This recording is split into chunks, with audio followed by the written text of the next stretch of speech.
Sail Amsterdam 2015. The inaugural edition of Sail took place in 1975, organized as part of celebrations marking Amsterdam's 700th Jubilee. Entitled Sail Amsterdam 700, the event saw ships from all corners of the world invited to moor in Amsterdam, and they were pleased to make the trip. Over the decades, Sail has evolved from a celebration for Amsterdam into a celebration for everyone. Oh, we're the gang for the kick through. So, as you can see here, everyone did show up. Everyone accepted the invitation and everyone showed up. And it was packed on both sides of the water. Call and sing. Oh, up aloft this yacht will swing. Hey, up aloft that yard must go. For we are upward bound, you know. A handy ship and a handy crew. A handy mate and an old man too.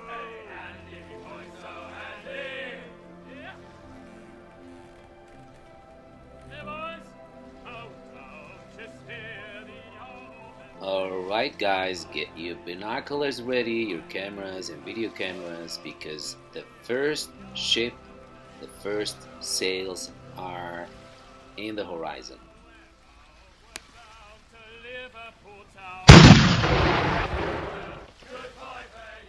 Yes, fire the cannons to welcome the ships. And how else to begin this sail other than with the Stad Amsterdam, city of Amsterdam, which is a three-masted clipper that was built in Amsterdam in 2000. The ship was modeled after a mid-19th century ship from Amsterdam. It's not a replica though. The major difference is that the hull is made of steel. The building of the hull in 1997 and 1998 was used as a work experience project for the unemployed, and my father happened to be one of them that helped building this ship. The ship was first presented to the public at the 2000 edition of Sail Amsterdam. During the 2005 and 2010 editions of the event, she was the flagship. The Stad Amsterdam is used for training and as a charter ship for guests. The crew are mainly from the Netherlands and Denmark, and the official language on board is English.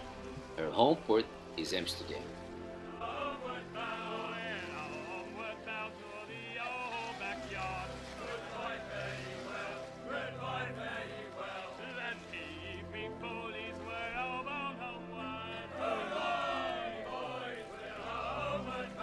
Right behind it is another of one of our national pride things we have on the sea, the 7 Provincia Klasse frigates I should say.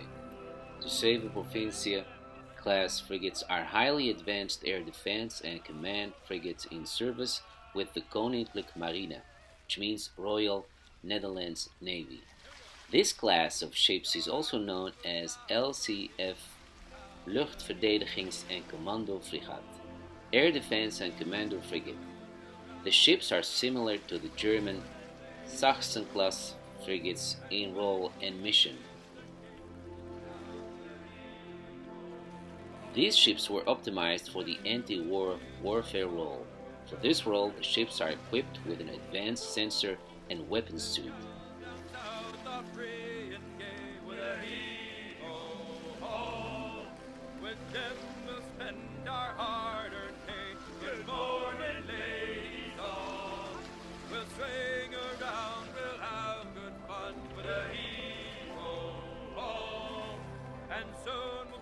On the homeward run, good morning, ladies all.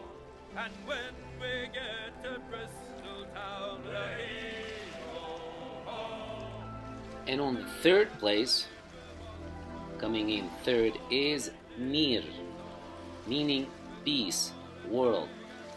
Like we said, the third ship of a series of 6 ships of the M108 class, also called Mir class, which were built in the 80s at the Lenin shipyard in Gdansk, Poland. The first of this series is the sister ship built for the Polish Navy, Dar Mlodzizy. The other sister ships, which were built for the former Soviet Union, Kherson's Crimea Peninsula, where there are remains of a Greek settlement. Palada Druzhba means friendship, Nadezhda means hope.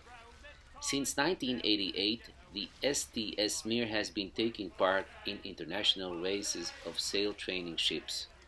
She's a winner of prizes of the prestigious regattas, Cutty-Sark tall ships races, International HC Race Seastead, and the Grand Regatta Columbus 92. In the long history of regattas, the Mir is the only Class A sailing ship which has become an absolute winner of the races. Behind it, as you can see here, is the Étoile du Roi, meaning the King's Star. It's a private charter ship available for events which can include cocktails and dinners as well as conferences, seminars, or family celebrations. It is, however, possible to go on board and explore the vessel when it's moored in the harbor during July and August and school holidays. The vessel is similar to the type of frigate used by the Corsair of St. Malo and is armed with 20 smoothbore cannons. These frigates were scout ships and message carriers rather than battleships, but were, however, used to assist in attacking commercial vessels, hence the cannons. In reality, L'Étoile du Roi was on the British register and is a replica of a British vessel. And then, what you see here right now is the Dar Mlodzizy, which means the gift of youth, is a Polish sail training ship designed by Zygmunt Schoren, a prototype of a class of 6. The following 5 slightly different units were built subsequently by the same shipyard for the merchant fleet of the former Soviet Union.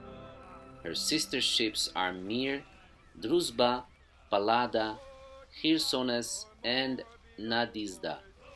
The ship was launched in November 1981 at the Gdansk shipyard, Poland, and commissioned for service in July 1982 at Gdynia, thus replacing her forerunner Dar Pomorza. Her home port is Gdynia.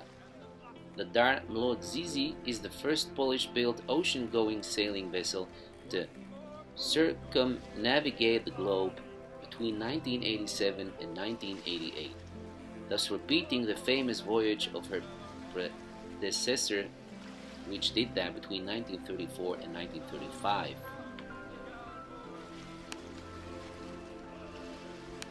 And what's sailing behind her, what's following, is again one of our national treasures, which is the Half Moon.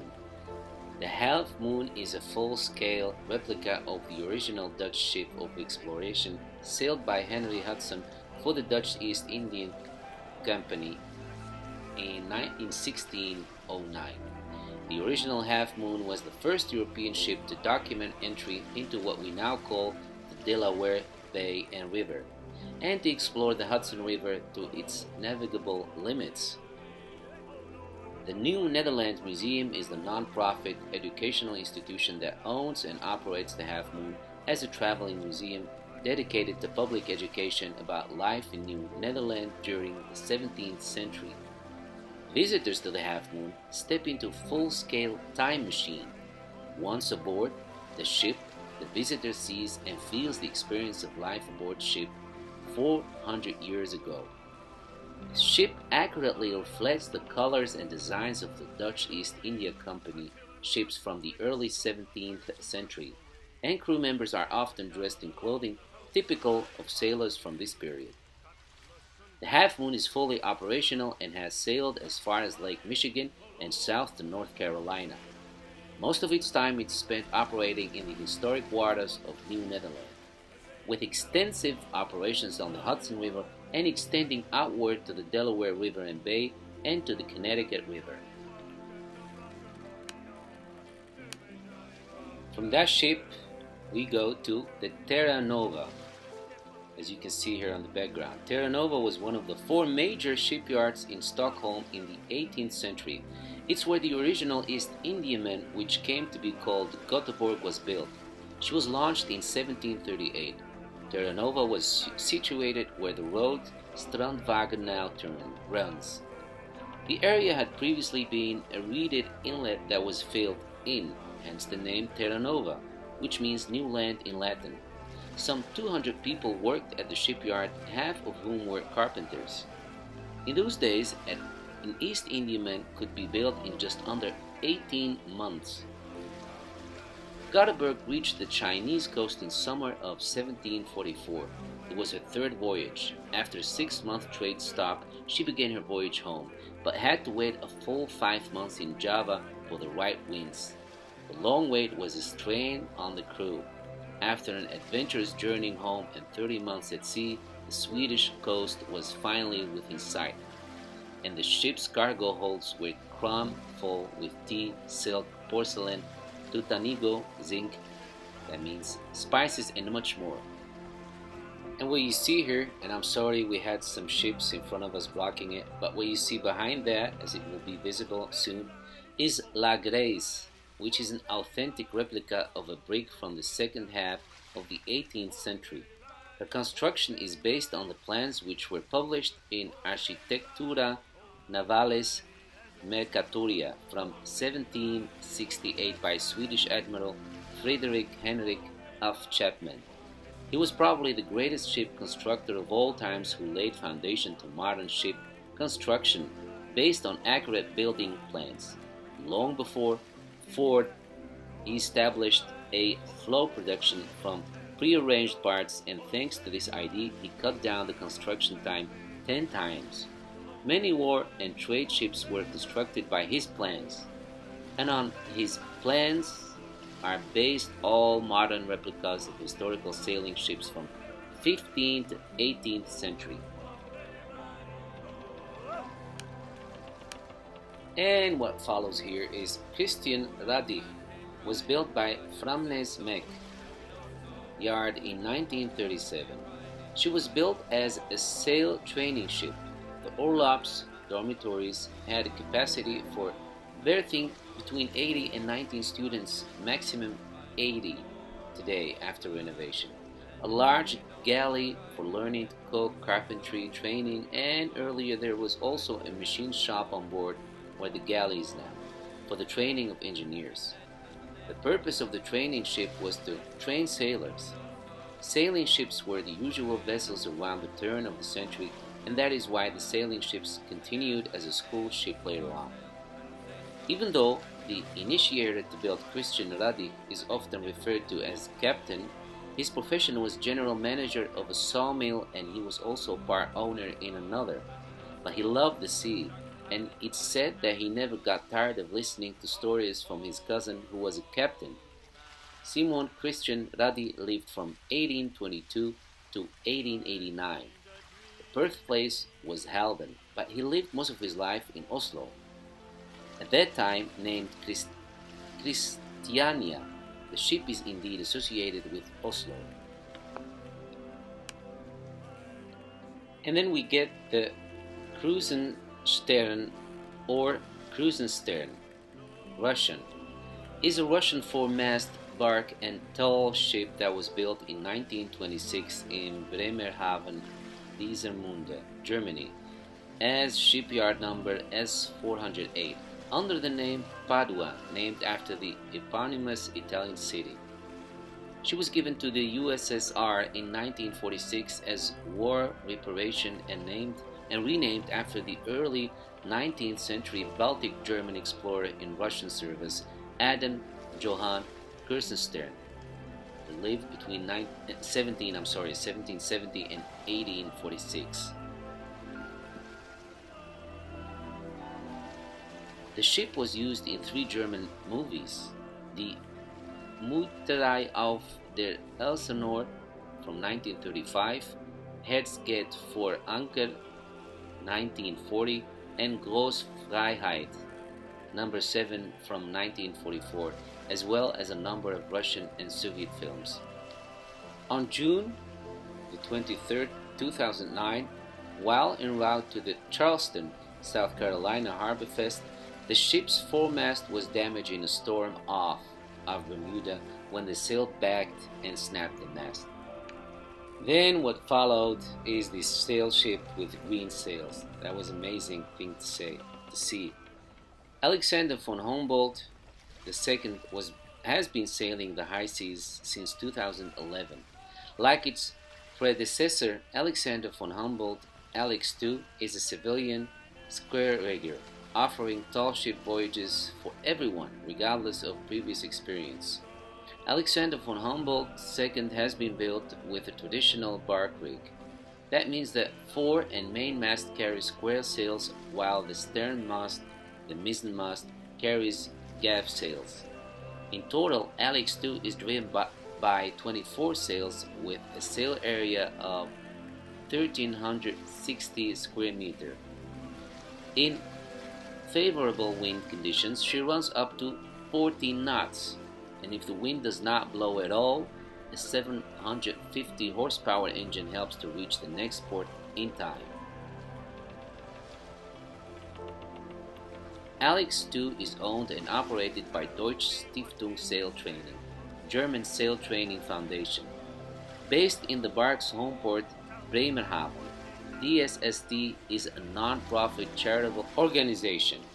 Its aims are to provide traditional high seas sailing for people of all ages, but especially for young men and women aged 15-25, between 15 and 25.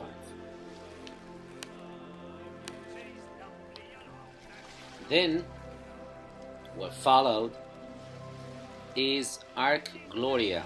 As you can see here, the history of the sailing ship Ark Gloria begins in 1966, when the Colombian government, by means of Decree number 111, authorized the National Navy with Vice Admiral Orlando Limata Torres as its commander to acquire a three-mast bark as a training ship for the Colombian Navy.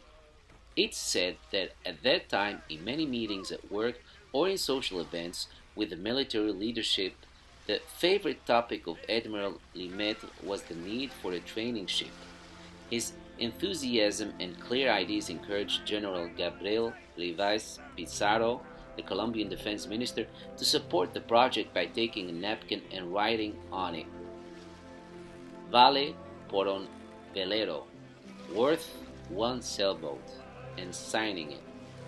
After this strange pact, a formal contract was signed with the Spanish shipyard Quilaya of Bilbao, or maybe Celaya of Bilbao, on October the 6th, 1966, and began to be fulfilled in April 1967. The ship was commissioned on September the 7th, 1968, with the vessel moored at the wharf of Dusto Channel.